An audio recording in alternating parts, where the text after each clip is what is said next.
My dear sisters and brothers, there is a kind of person who walks among us with smiles that do not reach their eyes. They shake hands firm and steady, but their grip is cold, their touch a warning.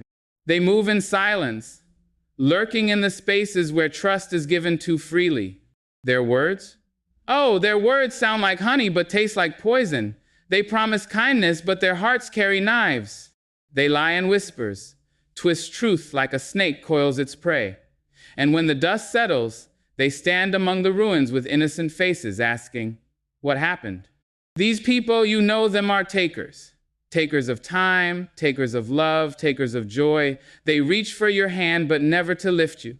They take and take until your soul is an empty well, until your heart is too tired to beat for yourself. There are those who walk among us wearing faces that are not their own. Their smiles stretch wide, their words drip with warmth, but something feels off. You can't quite place it at first. They laugh in the right places, nod at the right moments, even offer words of comfort when sadness touches your life. But if you listen closely, if you watch carefully, you will see it, the cracks in the mask, the hollow behind the eyes. These people do not love. They perform. They study the art of kindness without ever feeling it in their bones. They wear generosity like a costume, slipping it on when the world is watching, shedding it the moment they are alone. The mask of deception is their greatest weapon. It is how they enter your world, how they win your trust, how they make you believe they are something they are not. It is the reason why so many have been fooled, why so many have handed their hearts to those who were only ever borrowing them. You see, bad people are not always obvious.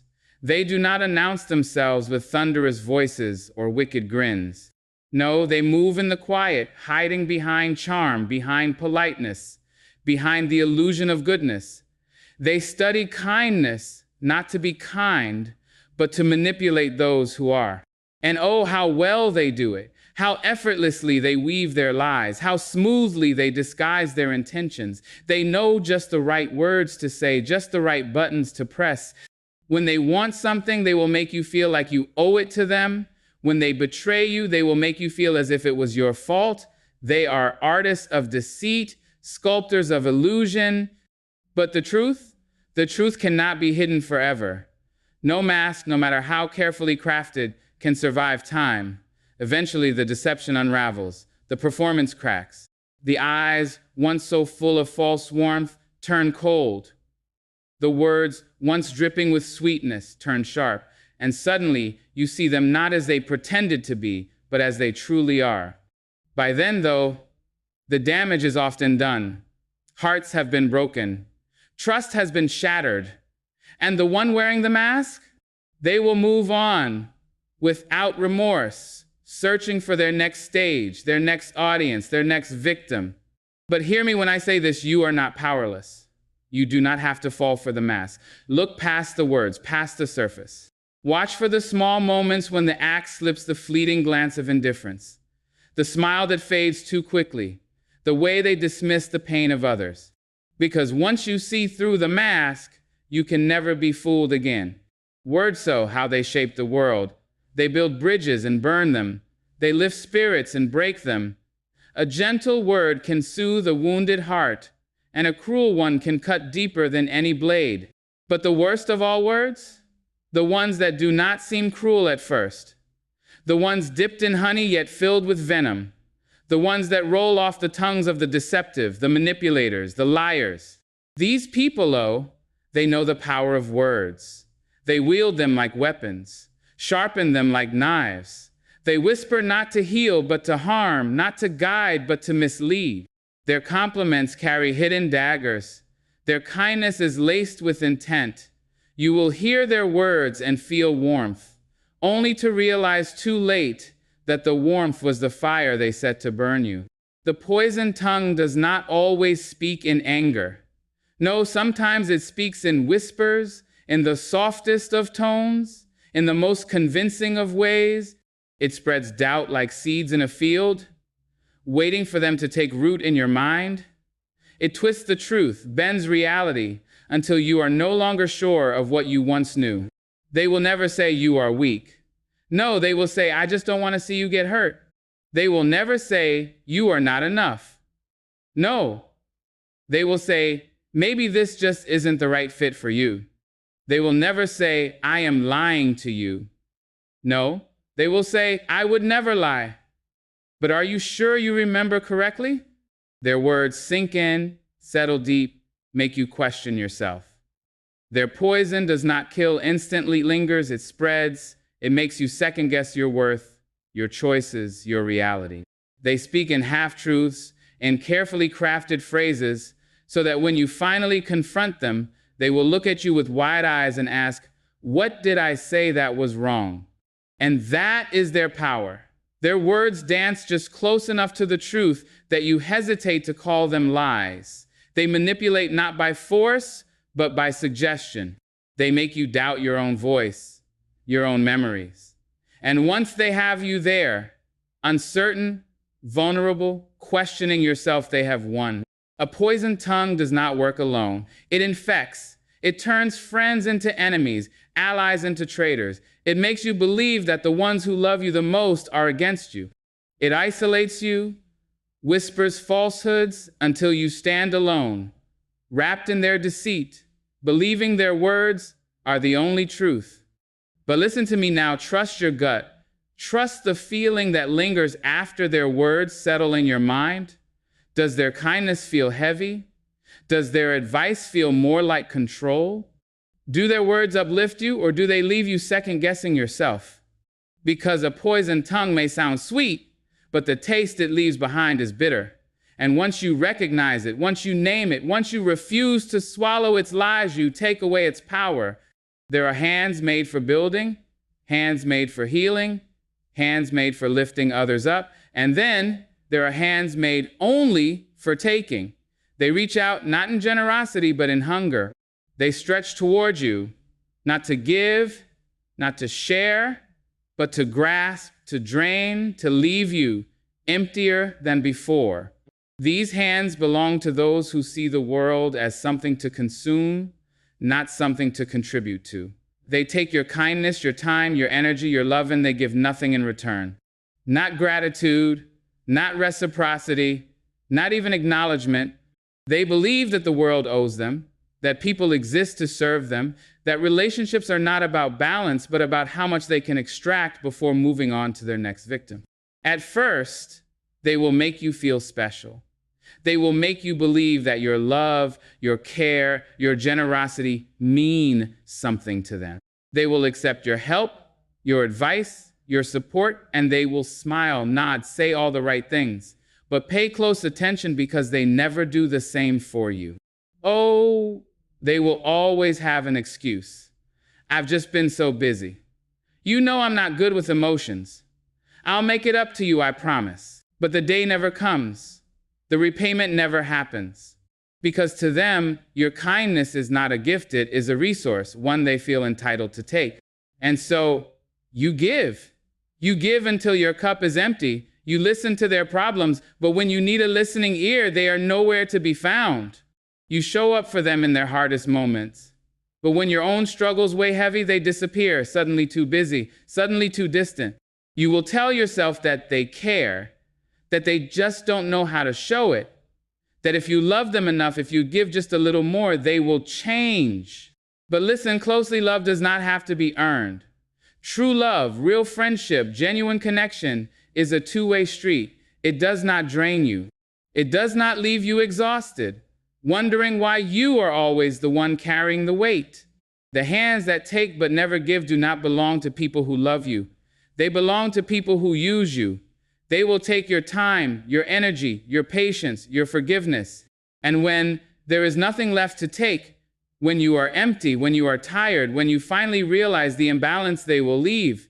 And worse, they will blame you for it. You changed. You're not as fun anymore. You're being dramatic. They will not see the years of effort, of care, of patience you poured into them. They will not see how you sacrificed, how you stayed when no one else would, how you gave them chance after chance. No, because to them, it was never about you. It was always about what they could take.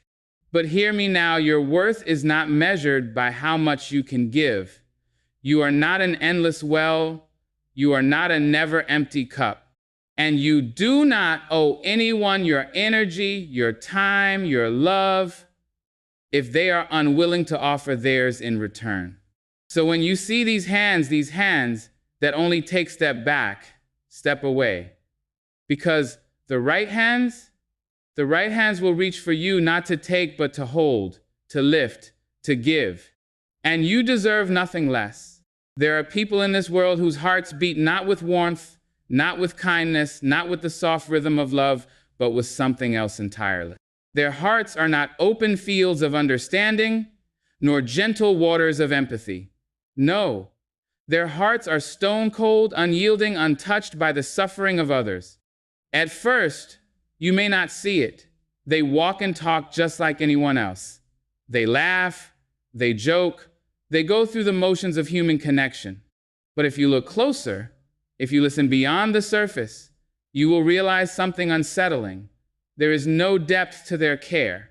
Their words may be polished, their actions well practiced, but there is no real feeling behind them. Oh, they know how to pretend. They know the right things to say when someone is in pain. They know how to mimic concern, how to perform sympathy, but their eyes do not soften with compassion. Their hands do not reach out in true comfort. They hear your struggles, your grief, your wounds, but they do not feel them, because a heart of stone does not absorb pain, it only observes it. You will see them in the way they dismiss the suffering of others. People are too sensitive these days. Everyone has problems, get over it. I don't have time for this drama. They speak as if emotions are a weakness, as if kindness is a burden, as if caring costs too much. But let me tell you this, when someone truly loves, truly values another, they care, they feel, they hold your pain alongside their own, even when they don't have to. They do not brush aside your struggles like fallen leaves. They do not act as if your sadness is an inconvenience, as if your feelings are less important than their comfort. A heart of stone, however, sees love as a transaction. They give only when they expect something in return. They listen only when it benefits them. They say the words, "I love you," not because they feel it, but because they know you need to hear it. Their affection is conditional, their loyalty fragile. They will be there when times are good, when you have something to offer. But when you are at your lowest, when you need them most, that is when the stone truly reveals itself. You will reach out, hoping for warmth, and find only cold. You will share your burdens, hoping for understanding, and be met with indifference. And when you finally realize the truth, when you finally understand that their heart is incapable of holding yours, they will not apologize. They will not feel regret. They will not change. Because stone does not soften. Stone does not break for anyone. And yet, people with hearts of stone do not walk alone. They find those with open hearts, with soft souls, with warmth that they themselves lack. They attach themselves to people who feel deeply, who give endlessly, who hope foolishly that one day the stone will turn to flesh. But hear me now, you cannot melt what does not wish to soften. You cannot change what does not want to grow. A heart of stone is not your burden to carry. It is not your responsibility to fix. And you must understand, no matter how much love you pour into them, no matter how much patience, no matter how much forgiveness, you cannot warm a heart that chooses to stay cold. So protect your own heart, guard your own warmth, and when you meet someone whose heart is stone, let them go, let them be. Because your heart deserves to be met with another that beats just as strongly, just as fully, just as humanly as yours. There is a certain darkness that walks beside some people, a shadow that clings to them no matter how bright the light around them shines. It is not the kind of darkness that comes from sorrow, nor the kind that lingers after hardship. No, this is different. This is the darkness of envy, silent, creeping resentment toward the joy, the success, the light of others. These people, oh, they may smile at you, they may clap when you win, nod in approval when you succeed, say all the right words when you shine. But if you look closely, if you truly pay attention, you will see something else behind their eyes, something bitter, something unsettled. Because in their hearts, they are not celebrating you. No, they are calculating, measuring, comparing, wondering why it was you and not them. The shadow of envy does not always announce itself. It moves quietly, slipping between compliments, hiding behind forced encouragements. It comes from those who call themselves your friends, your family, your confidants, those who should be happy for you, but instead, your happiness makes them restless. You will feel it before you fully understand it when you share good news and their excitement is just a second too late, a beat too forced, when they offer praise, but it does not quite meet their eyes when they ask, how did you manage that? Instead of, I'm so happy for you. When they remind you subtly, not everyone is as lucky as you. Oh, envy is clever. It does not strike with open hostility at first. Instead, it drips in slowly, like poison in water. It comes in small, careless remarks meant to chip away at your joy. It hides in the way they downplay your achievements, the way they point out the one flaw in your success, the way they remind you, always remind you that someone else is doing better. Envy does not just want what you have, it resents you for having it. And in that resentment, it works to pull you down. You see, envious people cannot stand to see others rise while they remain in place. They do not seek to grow, to learn, to build something of their own. No, they would rather watch you stumble than take steps forward themselves. They are not motivated by self-improvement, but by destruction yours. And so they move in shadows, spreading doubt where they can. Are you sure you deserve that promotion? You got lucky, that's all. I mean, anyone could do what you did. Small words, seemingly harmless, yet carefully designed to dim your light. Because in their minds, if they cannot have what you have, then you should not have it either. And if envy is left unchecked, if it is fed with bitterness and watered with resentment, it grows. It turns friends into rivals, allies into enemies. It leads to betrayal, to sabotage, to destruction not just of relationships, but of the envious person themselves. Because here is the truth: envy is a prison. It locks a person into a cycle of comparison and resentment, never allowing them to find peace. No matter what they achieve, no matter what they gain, it is never enough. Someone else will always have more, shine brighter, rise higher. And instead of learning, instead of striving, instead of growing, they sit in the shadows, hating the light. But hear me now, you are not responsible for their darkness. You are not meant to shrink so they feel taller, to dim so they can shine, to apologize for your success so they do not feel small. If your growth offends them, that is their burden to carry, not yours. Because real friends, real supporters, real people who love you, they do not envy your light. They stand beside it, they cheer for it, they let it inspire them to shine just as brightly. And when you recognize envy, when you see its shadow lurking behind false smiles and empty praises, step away. Step boldly, step freely, step without guilt, because you were never meant to live in the shadows just to make someone else comfortable in their own. Some people do not walk through life, they storm through it. They do not build, they break, they do not nurture, they consume. Everywhere they go, they leave behind a trail, not of love, not of kindness, not of memories worth cherishing, but of wreckage, of ruin, of shattered trust and broken spirits. At first, they seem harmless. They enter your life with charm, with confidence, with words that make you believe they bring something good. They know how to draw you in, how to make you feel seen, how to make you trust them. And just when you think you have found someone who understands, someone who adds to your life rather than takes from it, that is when the destruction begins. Oh, but they will not destroy with fire and rage, not at first. No, their destruction is slow, calculated, almost elegant in its execution. They do not break you in one swift move. Instead, they chip away at you piece by piece. in ways so subtle you do not even realize it is happening. They destroy through manipulation. They twist words, rewrite history, plant doubts in your mind until you no longer trust your own memory. They make you question yourself, make you wonder if you are the problem, make you believe that the pain they cause is somehow your fault. They destroy through control. At first it seems like concern. I just want to know where you are. I just think you should be careful about who you spend time with. I'm only saying this because I care. But soon you realize they are not concerned about you, they are controlling you. Your freedom shrinks. Your world becomes smaller. And suddenly, you are living in the boundaries they have drawn, afraid to step outside them. They destroy through selfishness.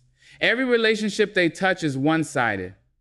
They take and take, expecting endless patience, endless forgiveness, endless understanding, but they give nothing in return.